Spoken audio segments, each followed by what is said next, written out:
बिहार के कोसी प्रमंडल के तीनों जिलों में मक्के की खेती वृहद पैमाने पर होती है।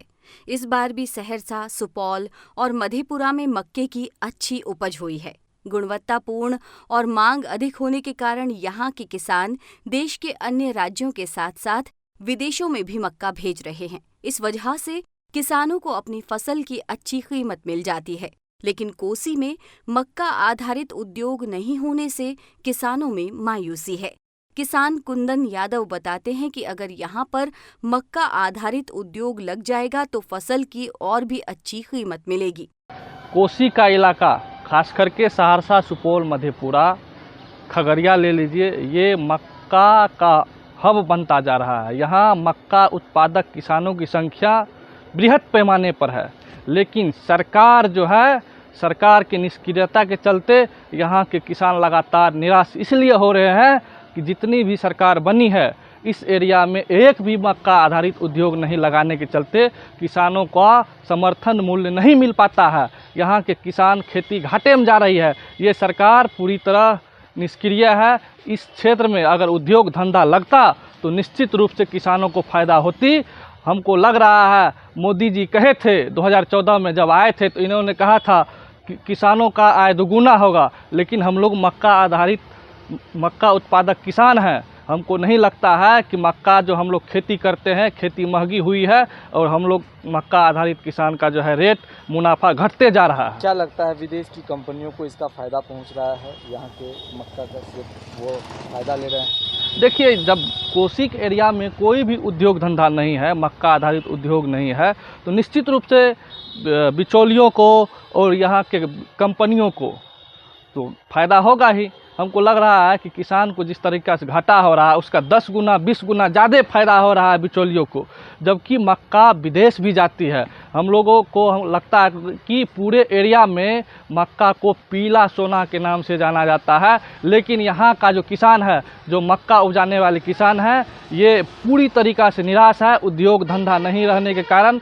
सरकार एकदम पूरा इस एरिया को चौपट करके रख दिया है। मक्का को अगर जियो टैग मिल जाए तो निश्चित रूप से यहाँ के किसान लाभान्वित होंगे और बिचौलिया को जो और विदेशी कंपनियों को जो इसको फ़ायदा हो रहा है तो निश्चित रूप से उसका असर किसानों को भी एकदम लाभप्रद होगा। किसान भी इसके लाभ उठा पाएंगे। किसानों ने बताया कि कोसी में पैदा होने वाला मक्का गुणवत्तापूर्ण होता है, जिस कारण यहाँ के मक्के की मांग पंजाब, महाराष्ट्र, कर्नाटक सहित अन्य राज्यों में होती है। साथ ही यहाँ से पड़ोसी देश नेपाल और भूटान भी मक्का भेजा जाता है। किसान आज़ाद कुमार और मंजय कुमार इस क्षेत्र में मक्का आधारित उद्योग की मांग करते हुए कहते हैं, अगर इस इलाके में मक्के की एक फैक्ट्री लगा दी जाए तो किसानों की आमदनी भी बढ़ेगी और हजारों लोगों को रोजगार भी मिलेगा। देखिए, यहाँ पर जो है ना मक्का की तो ज़्यादा उपज है और मरीज यहाँ पर और विदेश में ज़्यादा डिमांड है। हम लोग यहाँ मक्का देते हैं, बाहर से आता है व्यापारी लोग, विदेश ले जा रहा है। यहाँ तो मक्का मान लीजिए खरा सोना है।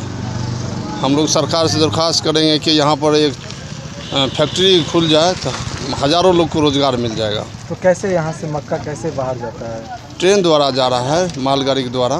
तो आप लोग कितने दिन से इसमें काम में लग जाते हैं? तकरीबन 2 महीना से हम लोग लगे हुए हैं। तो क्या लगता है मक्का से कितना फ़ायदा आप लोग को हो जाता है इससे? मक्का से फ़ायदा होता है, चूँकि अपना अगर यहाँ रहता तो अच्छा होता। तो ये पीला सोना भी इसे कहा जाता है? हाँ, पीला सोना भी कहा जाता है। हम लोग पीले सोने बोलते हैं मक्के को। ये अभी सारे किसान का मक्का जैसे सहरसा, सुपौल, मधेपुरा से एकत्रित होकर सुपर मार्केट में रेट पे आया हुआ है। ये दूसरे राज्यों में ले जाया जा रहा है, जैसे भूटान हो गया, नेपाल हो गया, बांग्लादेश हो गया। इन राज्यों में अभी अधिक मांग है मक्का का, इसीलिए हम लोग यहाँ सुपर मार्केट में एकत्रित हुए हैं मक्का लेके। क्या लगता है इससे किसानों को कितनी आमदनी जो है वो बढ़ी है? हाँ। विदेश में जाने से कितना फ़ायदा हुआ है किसानों? हाँ, फ़ायदा तो हुआ है, जो हाँ सीधे फ़ायदा हुआ है किसान को। तो यहाँ पे आप लोग कैसे लाते हैं? ये ट्रक के माध्यम से लाते हैं। ट्रक के माध्यम, फिर यहाँ से ट्रेन के माध्यम से दूसरे राज्यों में ले जाया जा रहा है। तो आप लोग से कौन खरीदारी करते हैं? जो ये मक्का की खरीदारी कौन लोग करते हैं? विभाग से होती है या?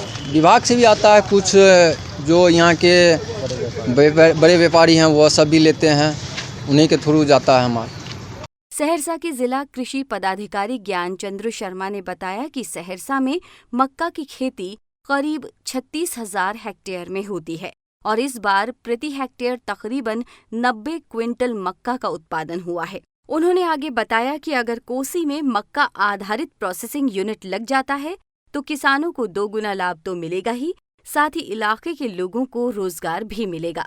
रबी में मक्का की खेती बड़े पैमाने पर की जाती है और सहरसा में 36,000 हेक्टेयर में रबी में खेती की गई है और मक्का का उत्पादन राष्ट्रीय उत्पादन से अधिक होने के कारण किसान इससे ज़्यादा लाभान्वित होते हैं। करीब 90 क्विंटल प्रति हेक्टेयर उत्पादन होता है और मक्का की आपूर्ति यहाँ के अन्य ज़िलों में साथ ही अन्य राज्यों में भी की जाती है, जैसे पंजाब, तेलंगाना, हरियाणा, यहाँ का मक्का जाता है।